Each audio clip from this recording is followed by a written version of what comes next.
Alrighty, so in Unit 1, we learned four different types of transformations. Okay. Um, and three of them, we called them rigid, which means that they produce the same shape.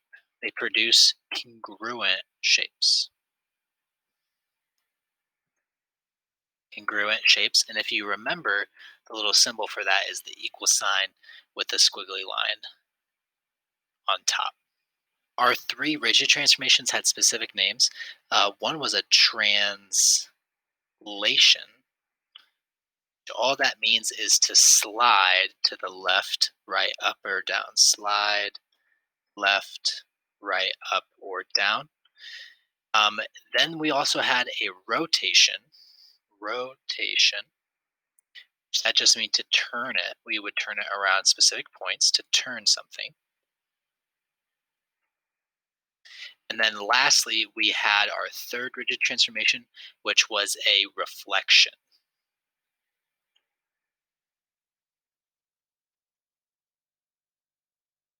And we would turn that around or fold over specific lines. So when we are having congruent shapes, we know that everything stays the same shape and the same size. So the angles stay the same. A and D are marked the same. B and E are marked the same. C and F are marked the same.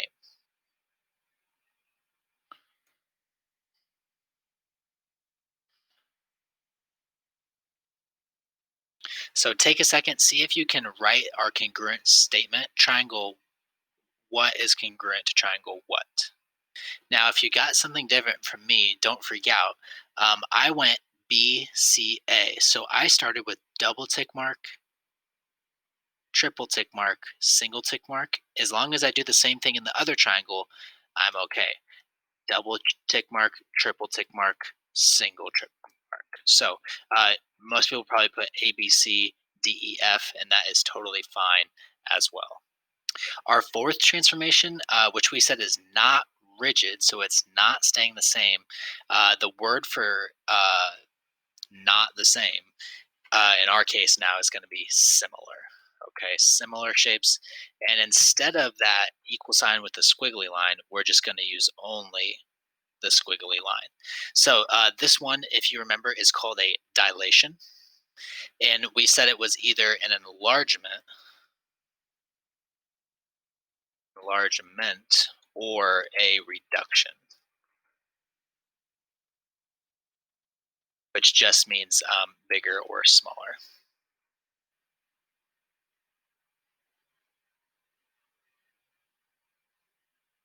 There's two important things we need to know about similar shapes, and it's that they stay the same shape.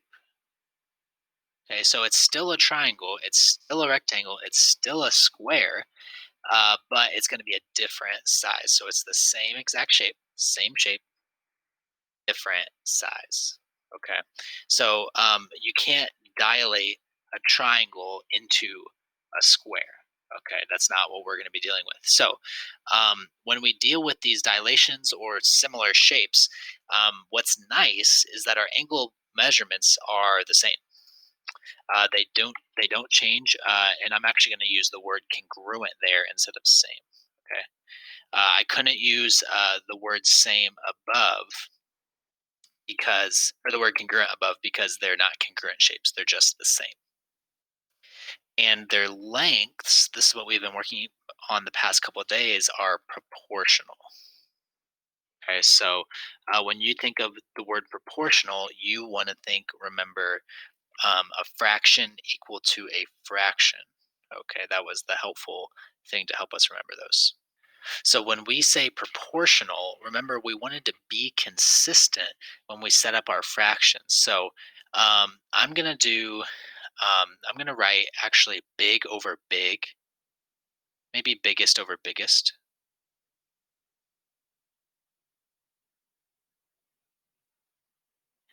is equal to smallest over smallest, and I'm actually gonna do that up over here. So my proportion, if I do 15 divided by 5, biggest over biggest,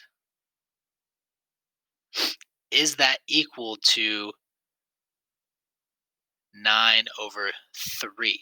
So 9 over 3. Remember, we want to be consistent. If the big triangle is on the top of the fraction, I want to put the 9 over there as well. And then I'll do the middle over the middle, 12 over 4. Okay, so what are those all equal? Well, hopefully you're seeing all of those equal 3.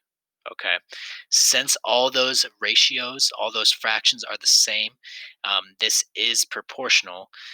Again, this biggest over biggest equals smallest over smallest. You do not have to write it like that. That's just one way to write it.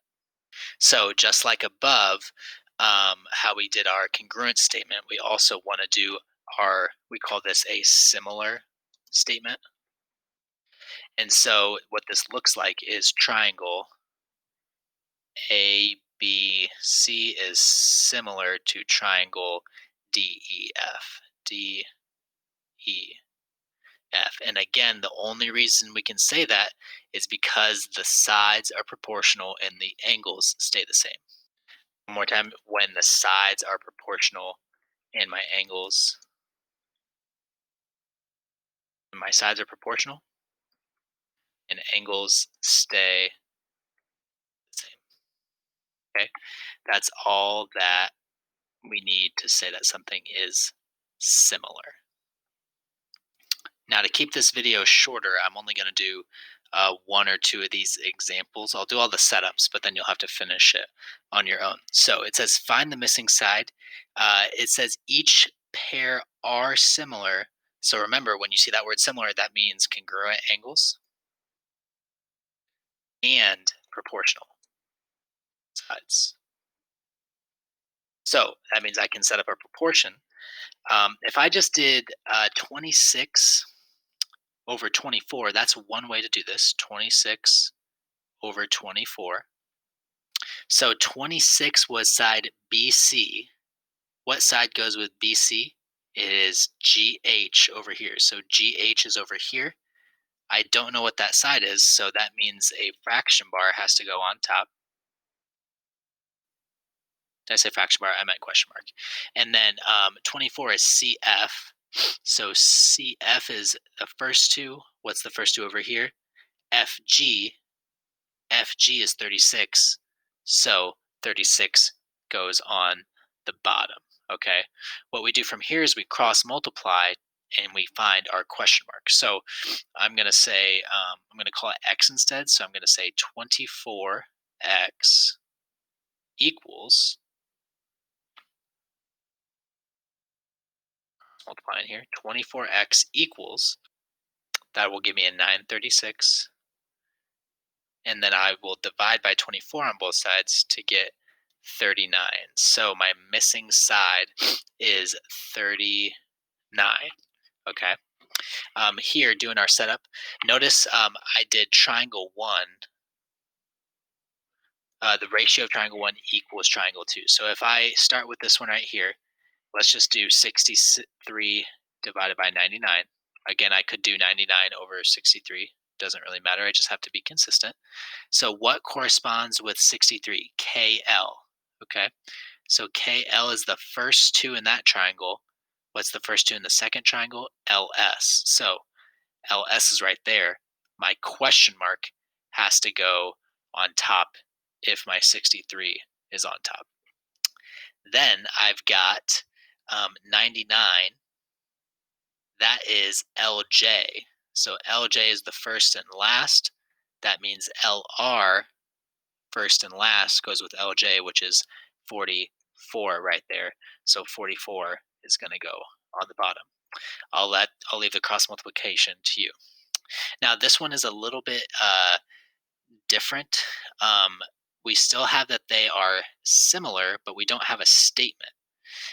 So we know that these angles are the same of the big triangle and the little triangle. So we're going to use that as kind of our reference. So we've got, really, we just need to find this last side right here. So I'm just going to do 13 divided by question mark. Okay. Notice that was the small bottom side and the large bottom side. I do small over large, I have to do small over large. So I could either do 10 over 30, or I could do 14 over 42. It does not really matter. Again, it was small over large, small over large. So I'm just going to do the 10 over 30 because those are probably easier to deal with. So 10 over 30. And then again, I will leave the cross multiplication to you. So now deciding if these polygons are similar, what we need is to figure out what you're really asking are the sides proportional? Okay, that's what we're really asking. So if I do, let's say, large over small, large over small. So let's do 40